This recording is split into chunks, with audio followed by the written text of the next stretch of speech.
যে দাদা দাও দাও, সে তো পালাবি না, কমিটিকে ধরে পার করবো তোকে, দু চাপ্পর লাগাইছিল। তো আলহামদুলিল্লাহ আজকে তোমাদের ভালোবাসায় আমি এই 5 গ্রামের এই স্টেজে, তো আমি মঞ্চে ডেকে নেব প্রিন্সেস রোজকে, আমার বোন। Please princess Rose, come on the stage.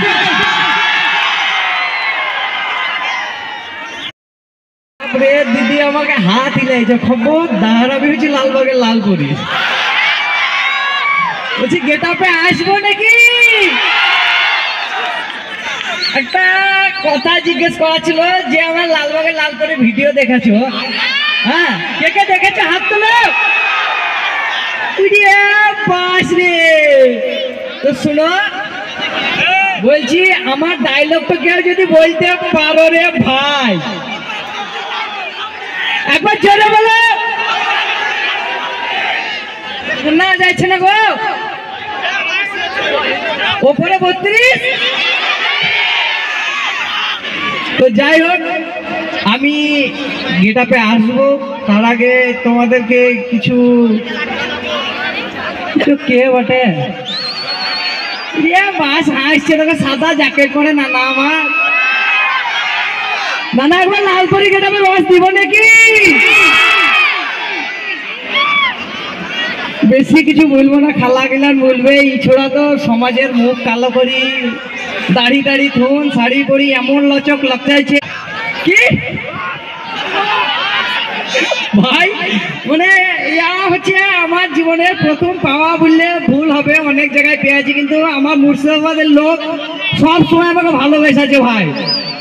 একদিনে 6 মিলিয়ন ভিউ, লালবাগের লাল পরি লেখা, ধরে কে তো 30 টাকায় কিনলাম শাড়ি, হয়ে গেল 6000 টাকা। আমি বলিয়া বাপরে ব্যবসায়ী কি উন্নত, কেউ কি আবার প্যান্ট শার্ট পরবে হাই রে, শাড়িতেই হয়েছে টাকা, তো শাড়ি পরবো।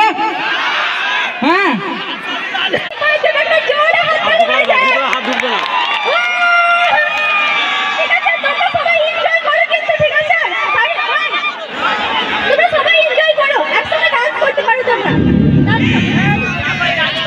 আমাদের দেশ কত সালে স্বাধীন হয়েছিল? ওই কাকিমাটাকে জিজ্ঞাসা করো।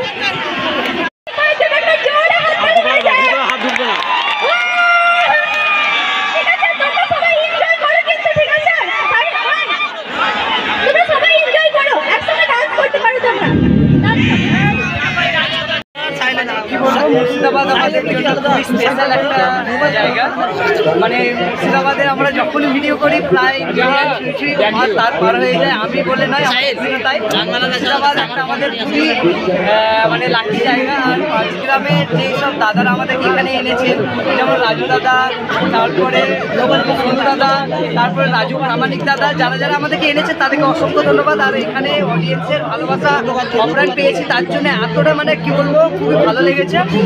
আর আমার খুবই স্পেশাল লাগলো যে আমাকে এখানে সবাই লালপরি নামে চিনে মুর্শিদাবাদে। তো যেই গেটআপে আমি ভাইরাল হয়েছি বা যেই গেটআপে আমার ভিডিও পরিচিতি পেয়েছে, সেই গেটআপে আমি এখানে পারফরমেন্স করে খুবই খুশি হলাম। এবং আমি চাইবো যে এই 5 গ্রাম কমিটিকে বলবো যে আপনাদের আশেপাশে যে সমস্ত ইনফ্লুয়েন্সার আছে তাদেরকে এরকম স্বীকৃতি দেন, কারণ লোকালদেরকে একটু যদি স্বীকৃতিটা দেন তারা একটু ইনফ্লুয়েন্স হবে, মানে একটু মোটিভেট পাবে।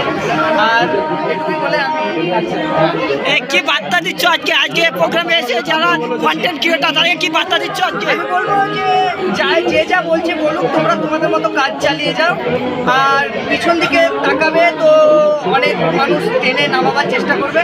সবসময় যে হ্যাঁ আমি করতে পারবো আর আমি করবো, এই দুটো নিয়ে যদি সমাজে পথ চলা শুরু করে তো আমি বলবো যে তাদেরকে কেউ আটকাতে পারবে না। আমি তো 5 গ্রামে সামনে বছর এসেছি, নর্মাল মেলা দেখে বাড়ি গেছি, আমাকে কেউ চিনত না। তো কি বলবো, উপরওয়ালার আশীর্বাদ দোয়াতে আমি এই স্টেজে পারফরমেন্স করে খুবই খুশি হলাম। আর নতুন যারা ক্রিয়েটার আছে তাদেরকে অসংখ্য মানে ধন্যবাদ দেবো যে আমাদেরকে দেখে একটু যদি কেউ মানে শিখতে চায় তো শিখতে পারে।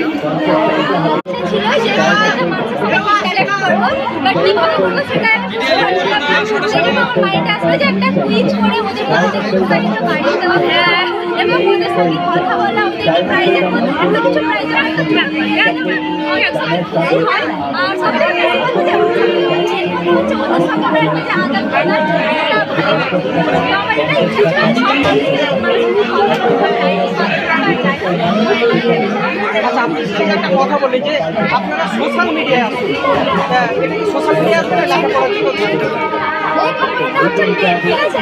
লেখাপড়ার বাইরে যে আমরা একটু টাইম পাই, যেটা আমরা ফোন থাকি বা কোনো কোথাও যাই ঘুরে বেড়াই, খেলাধুলা অনেক কিছু করি। ওই ফ্রি টাইমে যদি কেউ চায় সোশ্যাল মিডিয়ায় ভিডিও বানিয়ে নিজের একটা পরিচিত জায়গা করতে চায়, 5টা মানুষের কাছে পরিচিত খেতে, তো অবশ্যই করতে পারে। আর ভিডিও মানে যে না আছে গান করতে হবে এটা কিন্তু একদমই না।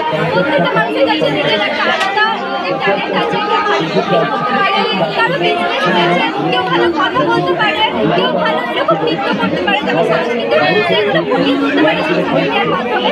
আর সোশ্যাল মিডিয়াটা হচ্ছে এমন একটা প্ল্যাটফর্ম যে কার কোন কথা, কার কোন একটা স্টেপ নিয়ে ভাইরাল হয়ে যাবে। আজকে হয়তো আমি এই জায়গাটায় মানে কিছু মানুষের ভালোবাসা পেয়েছি, নেক্সট টাইম সামনের মানুষরা পাবে। তো সোশ্যাল মিডিয়াটা এরকমই কাজ একটু জিনিস ভাইরাল হয়ে যেতে পারে। আচ্ছা, এই যে সারপুর গ্রামীণ মেলা কমিটি এত সুন্দর একটা পরিবেশ তৈরি করেছে, কমিটিটা কি করবে?